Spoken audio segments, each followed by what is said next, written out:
This is On Target St. John's, a look at politics, crime, education. What's happening here with the people who know. The views and opinions expressed on this program are not necessarily those of this station. Now, your On Target St. John's host, Linda Swain.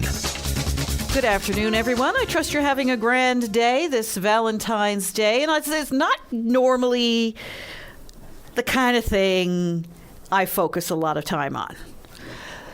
But what the hey? I'm throwing caution to the wind. I'm going to have a show today dedicated to Valentine's Day. Now, I know it's an artificial construct. Yes, it's a boost to business. No problem. I get it. But we all get sort of entangled in it all. And we all have some kind of an experience, whether it's good, bad, or indifferent, when it comes to matters of the heart. As I said to Dr. Janine Hubbard, who's my in-studio guest today earlier, I said, you don't have a plethora of songs about food out there that people listen to time and time again and can relate to.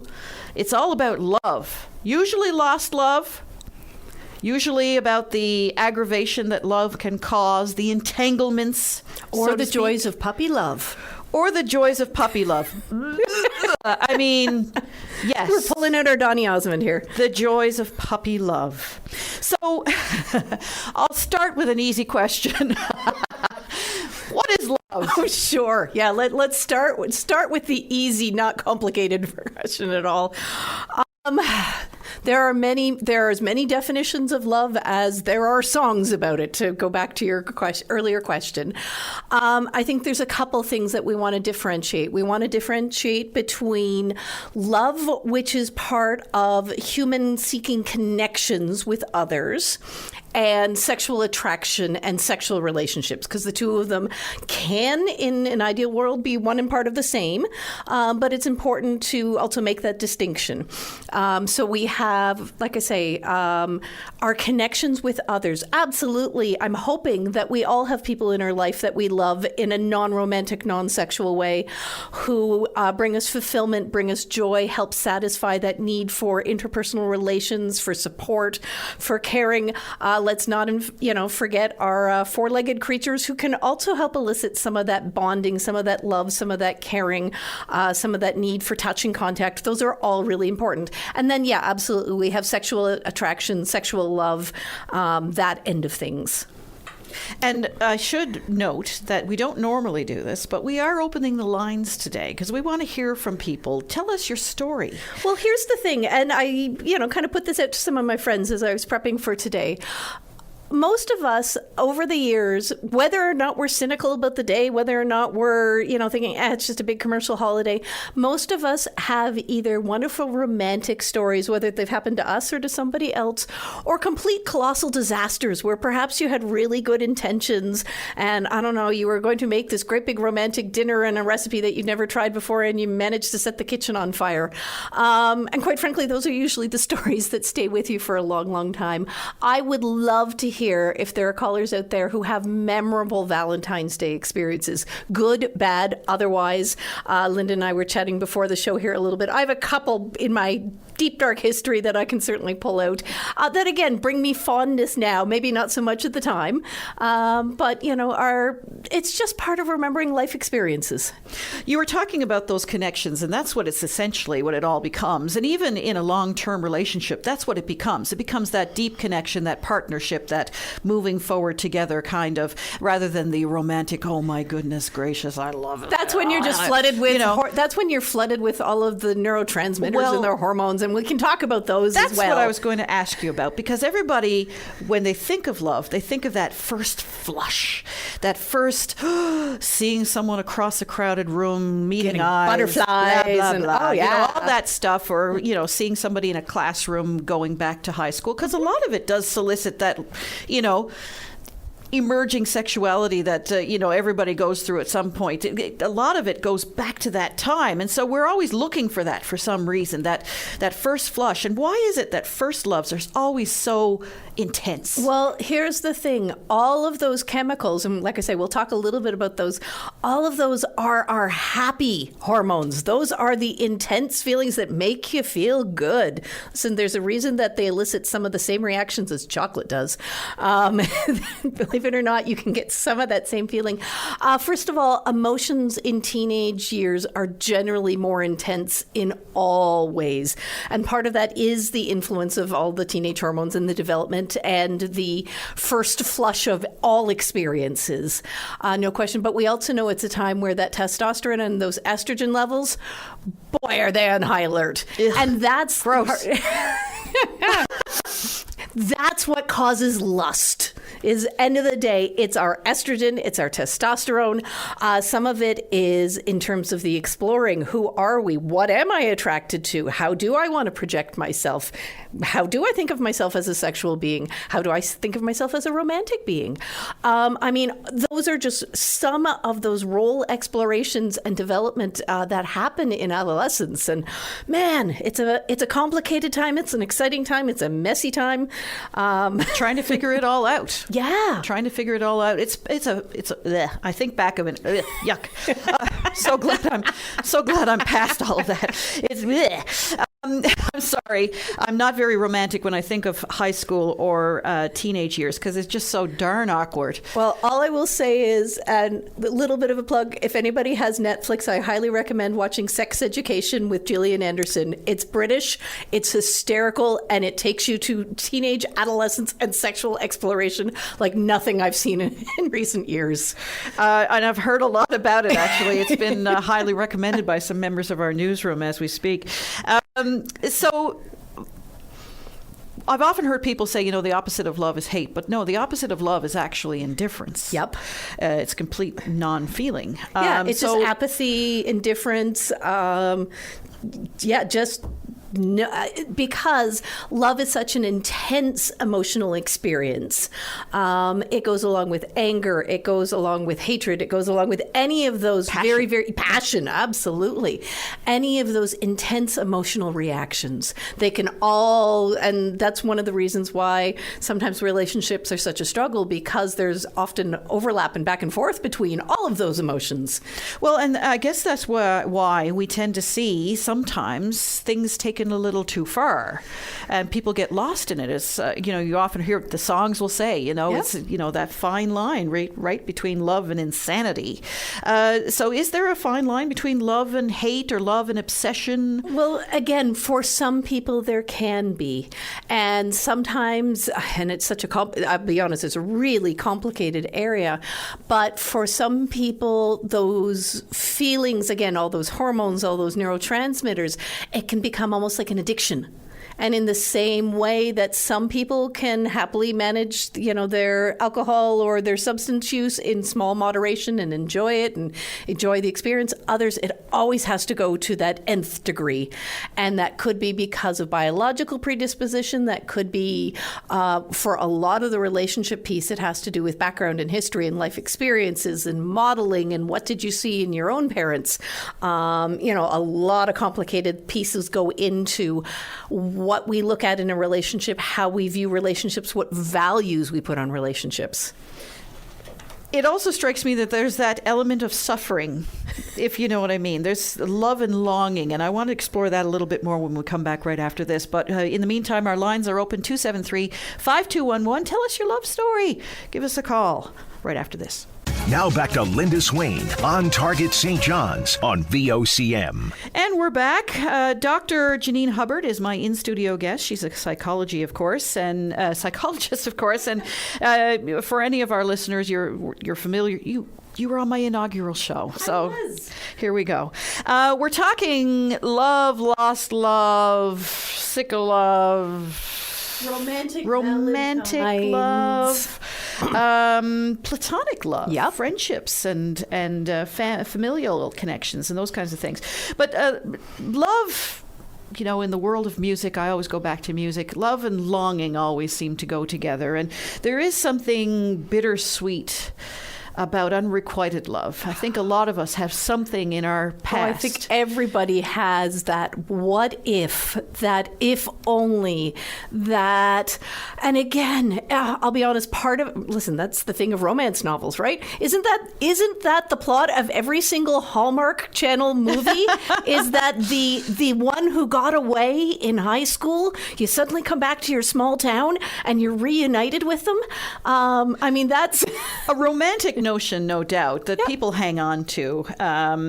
But, there is an element of truth there. It wouldn't be so popular if people didn't recognize some element of truth in it. So what is that longing, that unrequited, that self-suffering that we all sort of romanticize in many ways? Well, that's what we do. And here's the thing, is you can romanticize it because it never had to dig down into the daily, ugly, day-to-day seeing somebody clipping their toenails. Like you have, but it means you're able to build that romance novel fantasy of the what if that had happened? And because you don't have to deal with the reality of it, that is the fantasy. And it's funny, I knew someone a number of years ago who very much that happened. They reunited with someone they had known decades earlier. They both had spouses. Had passed or had moved on. And they reunited, and we all thought, oh, what a wonderful romance. That just didn't wind up working out because I think the expectations there are so high. Not to say that they can't, but with all of this, it's the going in with your eyes open, remembering that all those chemicals that flood your brain and make common sense go completely out the window. They do settle down, and then you have to deal with the realities of the day in and day out, and the fact that none of us are perfect. I know, shocker, isn't it? None of us are perfect. We all have our quirks. We all have our idiosyncrasies. We all have our things that are going to drive people nuts. It seems to me that oftentimes the most passionate relationships are the ones that go by the wayside because they just fizzle and go. No, because there's no substance. They're the potato chips. It's all passion, it's all fizzle, it's all chemistry. It's not thinking through the practical realities of how can we make this work, in the real world. Now, there's a time and a place for those. Those can be really exciting. And they energize our brains, they energize our body, they energize our creativity. And there are some people who spend their entire lives chasing that, going from one to the other, and not, unfortunately, ever experiencing more of when things settle down, that's when it's a very different kind of reaction. But that's what keeps you through in the long run. Is it that addiction thing you were talking about? It sure can be, absolutely. Because it can be very addicting, I would imagine. Yep. For sure. For some people, it's that, and again, it's some people you hear, it's the attraction of the chase. It's that addictive piece of things. For others, it's letting down walls. Again, depending on past experiences, some people have thicker walls than others to work through. And it is all about whether or not you've experienced the quality of kind of the longer term piece. So we talked before about that initial lust period, that testosterone, that estrogen. And then we start to move to kind of the attraction phase.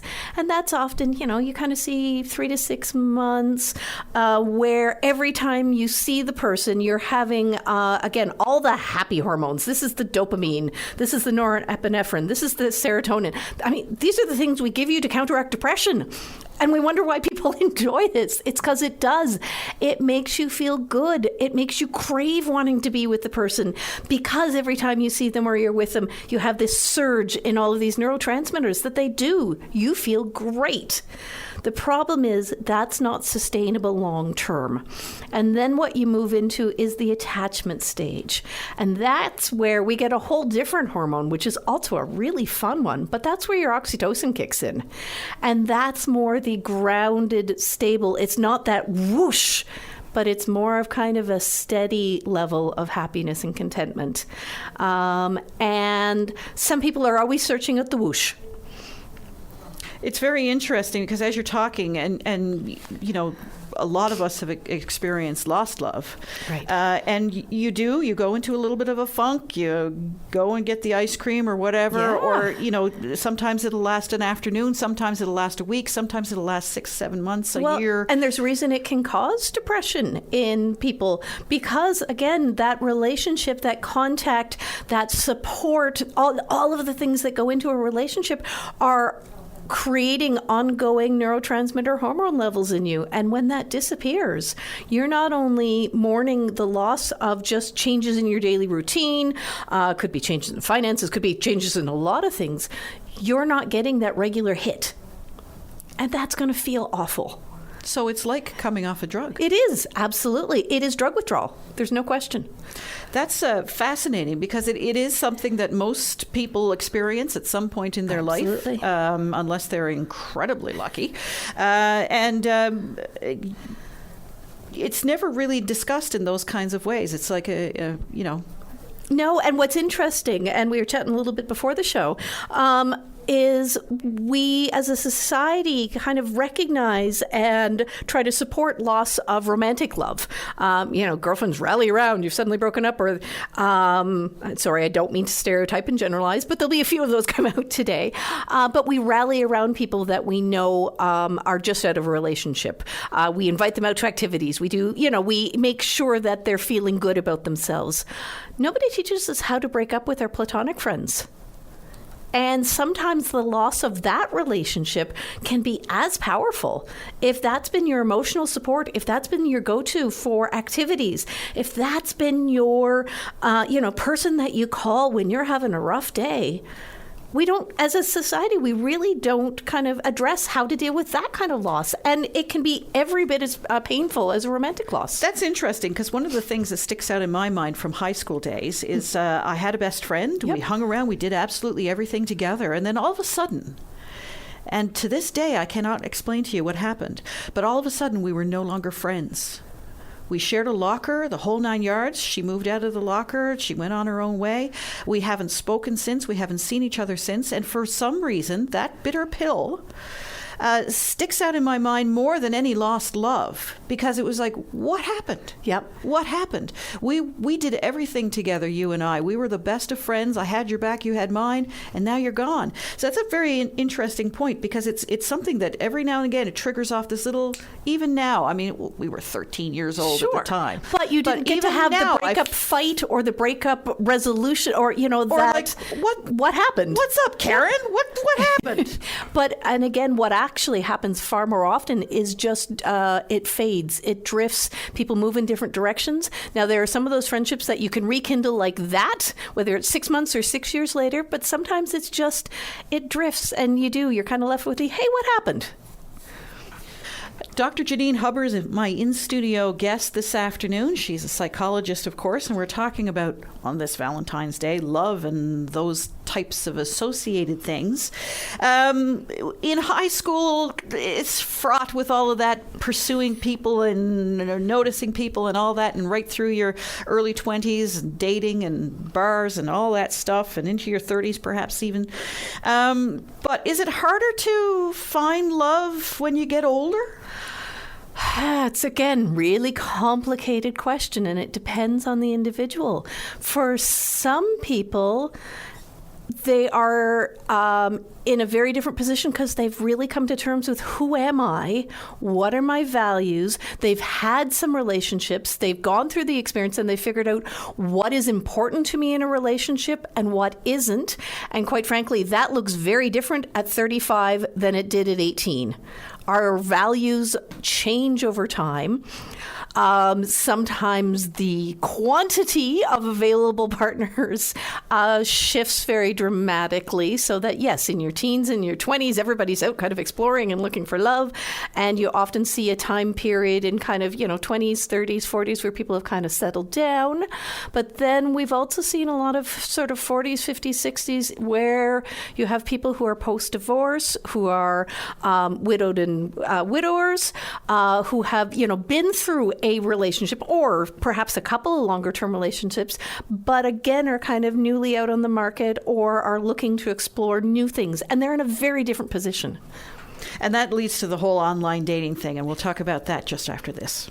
Now back to Linda Swain on Target St. John's on VOCM. And we're back on Target St. John's. I was about to call it VOCM Open Line. Sorry about that. Dr. Janine Hubbard is my in-studio guest. And we're talking romance, Valentine's Day, love, all that kind of gushy stuff. Or if you're feeling totally jaded and bitter and cynical about the day, we can talk about that too. There you go. And we were talking a little bit about finding love at certain ages. Mm-hmm. It's very easy or easier when you're younger, although it is fraught with a lot of awkwardness and terrible things and hurt feelings and all of that stuff. And how, as we get older, it might be a little bit tougher because those social networks are not quite the same. But we have this wonderful tool now. It's called the internet and social media, these tools, I should say. And, all you have to do is swipe right or left, and you can find a partner. But, I mean, I am a chemical person. I need those pheromones going, on paper. The people I'm most attracted to are not the kind of people that I would probably be attracted to on paper, if you will. Interesting. So again, the chemistry that would swirl at a bar down on George Street looks different from what you might see if you were looking at a screen. Exactly. Is that what you're thinking? Exactly. Yeah. Or here's the just question. seeing someone in action, if you know what I'm saying. Yep. Right. And I think it goes both ways, because how many people do you know who are like, oh, I met somebody, down at the bar and they seem wonderful, and that lasts a week or two, and then you go, oh, here are all the things I didn't know about them. Here are all the things that perhaps aren't going to work. Flip side can also happen online. Listen, like everything, there's good things, there's bad things, there's buyer beware, but there's also an awful lot of sincere people out there. We have moved to a world where pretty much if you ask somebody who, is newly in a relationship, how did you meet? I would be hard-pressed to say it's less than 90% of people would say, well, we met online. That's just become in a lot of ways, safer way for many people. And it's just, once upon a time, there was a huge stigma attached to it. Again, I'm thinking back in like the 80s and early 90s, and, it was that's only, for people who are really desperate. Whereas today, it's just kind of become matter of fact. It's funny because I'm of an age now where I have people in my social circle, girls I know, that are out there again after being off the market for ever so long. And the stories they tell me about online dating are enough to curl your toenails. It's really awful stuff. Why are people so horrible? No, I shouldn't ask that question.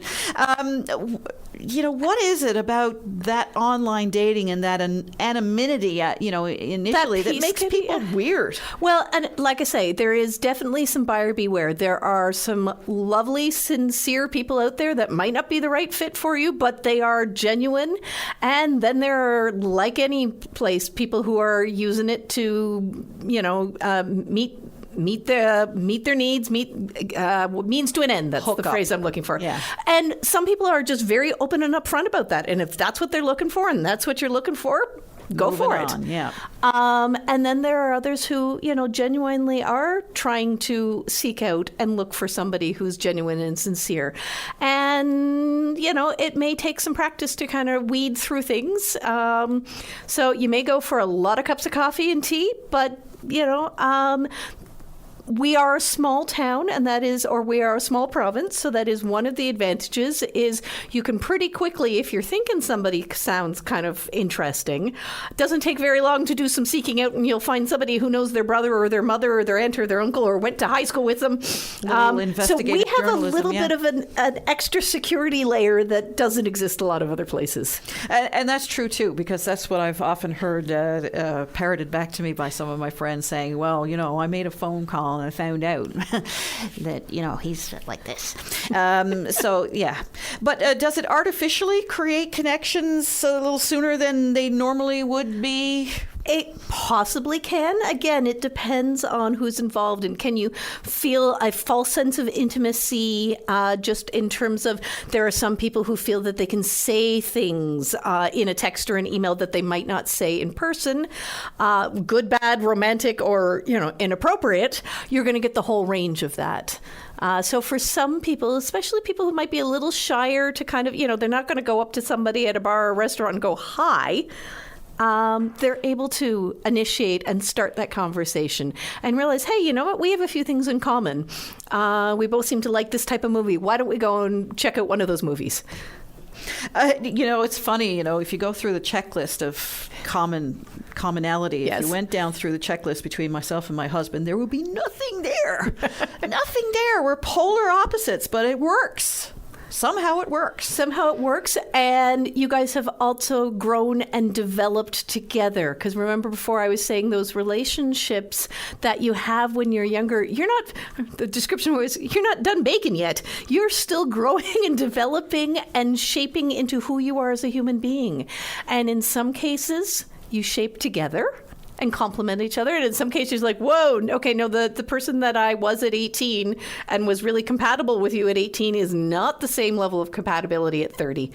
And that's, part of that molding and growing. And sometimes you just complement each other and bake well together. So what's the formula for a successful relationship? Is it compromise? I'm asking a question that you're asking me the question that if I had the answer, I would not be here today. I would be very rich, very wealthy.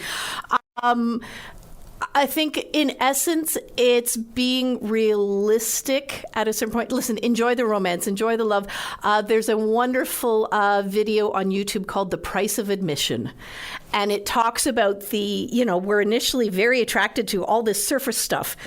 And that's fine, but at a certain point, we have to get to know the true version of people. And so the price of admission in a relationship is figuring out what are the ugly things that I can live with, because I get all the other good stuff that comes along with it.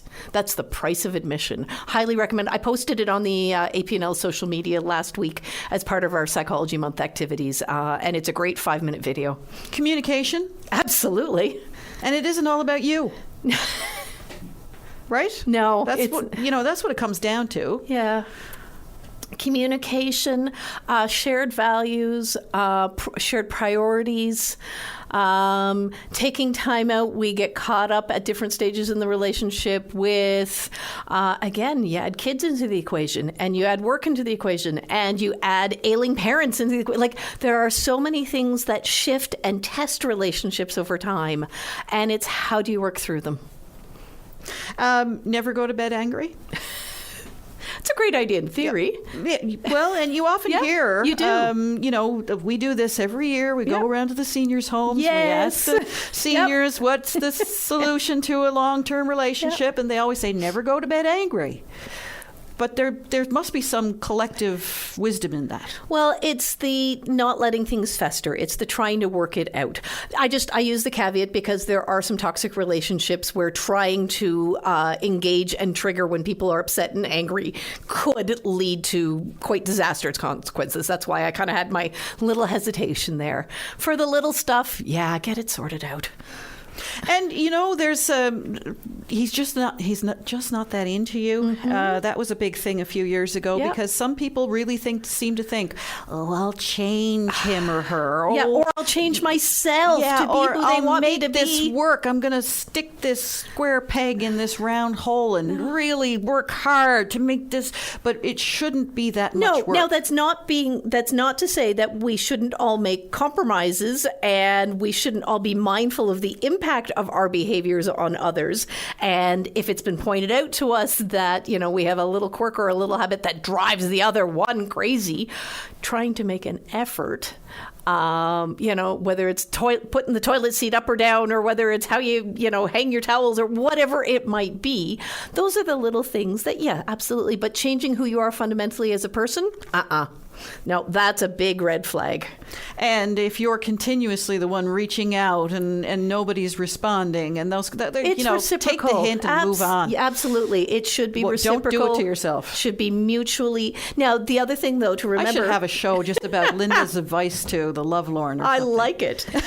Remembering that mutual support, it should be there, but it's not always going to be 100% equitable. There's going to be times where one person is going to be in need of more support, and then another time where it's the other. If it's always one-sided, then again, that's a red flag.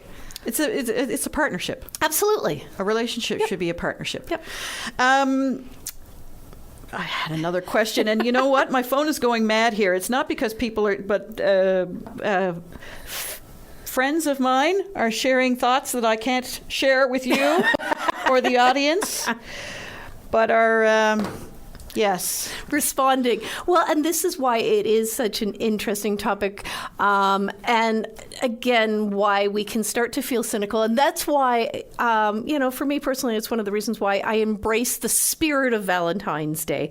Whether it is going and watching When Harry Met Sally and hearing all the little old couples and their stories and something like that, or reaching out to hear about love stories or romance. Sometimes that helps just to encourage people. But I think one of the things we do want to hit on today is if this is a tough day for you, there absolutely are ways that we can cope. There are ways to manage it. And I'm not sure if we want to talk about that before or after a break, but there are definitely strategies. Absolutely. And I mean, over the years, Valentine's has never meant less to me since I've been in a long-term committed relationship than it was when I wasn't. If you know what I mean. Yep. It was all the more important when I wasn't, which makes no sense whatsoever. Why is this, That's the fear of missing out concept. There's your FOMO calendar so important to me right now. But there is a lot of fun being had with it as well, which, what the hey. It's the middle of winter. The snowbanks are up over our heads. Why don't we talk about something other than snow, if you know what I'm saying? Well, our lines are still open, by the way, 273-5211, if anybody has any thoughts on love or advice for love or an unrequited love or whatever you want to talk about. Give us a call, 273-5211. We'll be back right after this. Now back to Linda Swain on Target St. John's on VOCM. Linda Swain on Target St. John's. Psychologist Dr. Janine Hubbard is my in-studio guest. We just had a little chat here during the break. Someone came in and said, there's something to be said for persistence. There is, isn't there? There is indeed. And we were also talking up that online dating can be very successful. You have to be a little picky, a little choosy, and sometimes that persistence, what is it? You have to kiss a lot of frogs before you find your prince. Yeah, there's something to be said for that. And there's something to be said for breaking down those barriers, too, because yes. I know one couple who are incredibly committed, well-connected. They're just one of the best couples I know. They've been through a lot together. But, initially she was not interested in the slightest in this fella. And, I can remember going way back. He used to follow her around with the moon eyes, and he just stayed there, became very good friends with her.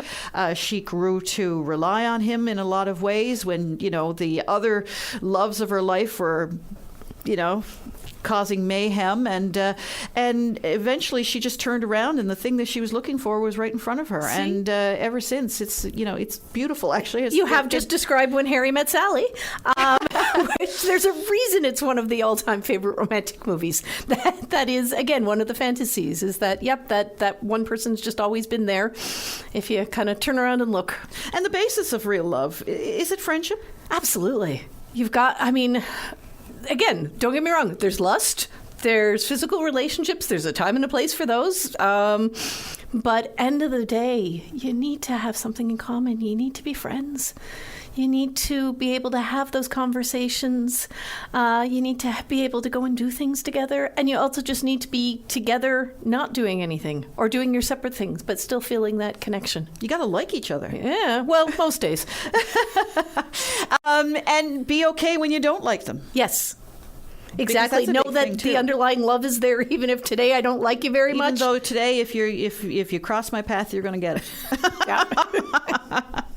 One of our listeners just sent me a little tweet. Funny things happen, he says. I once became good friends with a young lady who was the best friend of my buddy's girlfriend. If you can follow that. We were both 19. She looked exactly like the female WWE wrestler Bayley. And I don't know who that is, but I'll have to look her up now, do a little Googling. He said, we went our separate ways, and I still think about her after 35 years. See, again, it's that fantasy of the what if. We still all hold on to that. And what you want to be careful, though, is enjoying that as the romantic what-if fantasy, but not letting that interfere with the here and now of your daily life. Because there are people who do get hung up on always the one that got away, the what-if piece of things, and they're not able to focus in on the, well, where am I today? What am I doing? How am I moving forward? It's funny you mention that because Facebook and social media, when it first changed started so completely. When it first started and people could realize that, one time you could say, I wonder whatever happened to so-and-so, right? But now all you have to do is just, a little keyboard search or on your phone and you find them. Bang. Yep. And you can talk to them. You can reach out to them and say, hey, remember me? Which has been fascinating and I think has actually probably, in some cases, has reignited some friendships, which is fantastic. And in some cases, perhaps provided some resolution or some reality check of, oh, right, maybe it's a good thing that didn't happen. Well, indeed, because I've heard many stories of people who are, this person just reached out to me and man, it, I had to push them back. I had to say, it was cool when we knew each other when we were 14, but... Or in some cases, I had a massive crush on somebody, and I'm like, oh, well, now I realize why that was never reciprocated, because I don't play for the same team as they do. But we didn't know that when we were 14. Didn't know. Or at least that wasn't out and public at 14 at that point in time. But in some ways, it was okay. It's a lot about growing up, It too, is. Isn't it? Yep. We talked about lost love, and I was going to ask you about, that mourning process, because for anybody who's lost a long-time partner or spouse due to illness or, a sudden accident or whatever the case may be, but also when you suddenly lose a relationship that you thought was going well, and for some reason the other person just has decided that we're done now. Yeah. Unbeknownst to you, because sometimes we do live in a little bit of a fantasy land in that regard. We don't sometimes see the signs. No, and certainly I would say if you're someone for whom that is a pattern, particularly with platonic relationships, if you find yourself losing them on a regular basis, that might be some time to actually reach out and perhaps talk to a professional who's able to give an outside look and help you analyze your relationship patterns. It's not you, it's me. There could be a good chunk of that, because we do know, unfortunately, that there are a number of mental health conditions with in which part difficulties with social interactions, difficulties with long-term relationship, are one of the hallmark symptoms. And so, like I say, if it happens once, that's going to be life. But if you're starting to see a pattern, it really might be worthwhile reaching out and looking for some outside analysis of what's going on. Infidelity. Oof. We started the show talking about, the obsession that music in particular has with relationships. But the big obsession with music and relationships is infidelity. She done me wrong, he done me wrong. Isn't that the basis for most of country music? The blues, jazz, the whole kit and caboodle, rock and roll. So, are we hardwired to cheat? And how do we deal with it if our partner has strayed? Yeah. Well, two very loaded questions. Let me hit the first part. I don't think we're hardwired. I think there are a variety of reasons why people go seeking out outside relationships. Again, some of it is what was modeled for us as kids. What are our expectations of adult relationships? There are some people who, like I say, settle into that comfort zone very, very nicely. But there are others. If you are someone who's still seeking that addictive whoosh, if you're still seeking that thrill, that's not going to be there in a long-term relationship. And suddenly, or, and I mean, all relationships go through rocky patches. They go through lulls. And if suddenly there's someone who's offering, making you feel good, making you feel flattered, making you feel understood, making you feel sexy, you're getting that dopamine hit again. And the what do you do after, again, really depends on so many factors in terms of the relationship. And listen, not everybody needs therapy for everything, but that is absolutely one of those areas where it is worth seeking out one of our marriage counselors to have a chat with them about what's going on and really have someone outside look in and help everyone analyze what's been going on. Is this salvageable? Is this a symptom of a bigger picture? What is it that they're seeking out? In some cases, it may be that one of the partners is experiencing some mental health issues, and this is their way of self-medicating. So there are so many factors going on, but it really does help to have an outside professional opinion look in on it. So you can move past it? Is that what you're saying? In some cases, you can move forward, and you sometimes hear that among older couples, that somebody will have said that at some point, but they moved past it somehow. Yeah. It's a lot of hard work. It's not easy. No. But again, it comes down to what is the core of the relationship and what was causing it.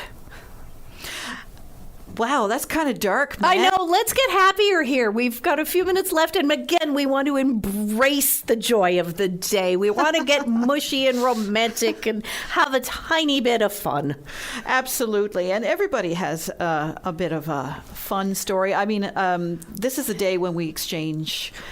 listen, this is the day for wonderful puns. I miss the little cutout Valentine's Day, the I choose you. Yeah, I choose you. But thank heavens for Facebook. I mean, I got my collection of Walking Dead Valentines come through. I had my collection of silly dog photo Valentines come through. Listen, if nothing else, embrace the pun. My 9-year-old this morning, as he was heading off to school with his Valentines, I said, "Have you got a Valentine?" And he's like, gross. But, what, another 18, 20 months, that'll change? It might, but again, I had a friend comment that their little boy came home very stressed because somebody had asked him to be their Valentine, and he was convinced that meant that he was going to have to marry them. And he wasn't really sure how he felt about that. So again, let's go back, embrace, remember what that was like as a kid. Remember what it was like to bring home a Valentine's for your mom or your dad, or, to remember picking out the one for your teacher. I mean, that was such a big deal. So embrace some of the childlike innocence of some of this as well. You can't find those Valentines anymore. I'm going to get nostalgic here for a moment. You can't find those. Remember, there used to be a big sheet? Yes. And they used to be predominantly red with a lot of colors, and there'd be a puppy on it or something and a big red heart, and you'd have to gingerly, perforate the pull them out, They don't have those anymore. We put a lot of thought into who was going to get which Valentine. Well, exactly. And some of them are small, some of them are big, and so you had to make your choices like that. And, See, there's some fun in and amongst all the cynicism. And don't get me wrong, there is a ridiculous amount of commercialism tied into this. It's estimated that today in the United States, $27 billion will be spent towards Valentine's Day activities.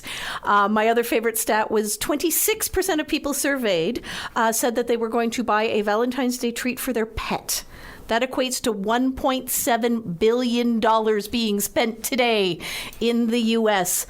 I look at it, the flip side is, winter is really hard on our local economy and our local restaurants. We have a lot of people who are still suffering, post-Snowmageddon. I know restaurant servers say how much they dread working Valentine's Day, but I look at it as, get out, use it as an excuse to say, hey, we've been hanging out on the couch watching Netflix an awful lot over the last month. Let's get out. Let's go to a concert. Let's go to a movie. Let's go to a restaurant. Let's go for a walk. Just use it to kind of kickstart things a little bit. And just as a reminder of, it's the middle of winter, but maybe we can do something to celebrate. Pick up that little token for your kid or your spouse or your friend or whatever the case may be, or your pet. And if nothing else, use it as a reminder to reach out to all of the people in your life who are important to you.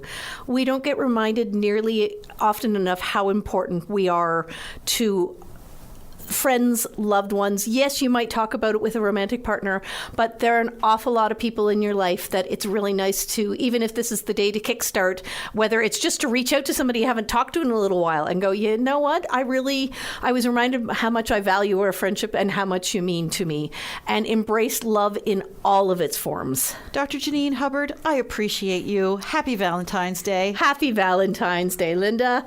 We'll be back on Monday. VOCM presents Open Line. The opinions expressed on this show are not necessarily those of the station. And now your host, Patty Daly. Well,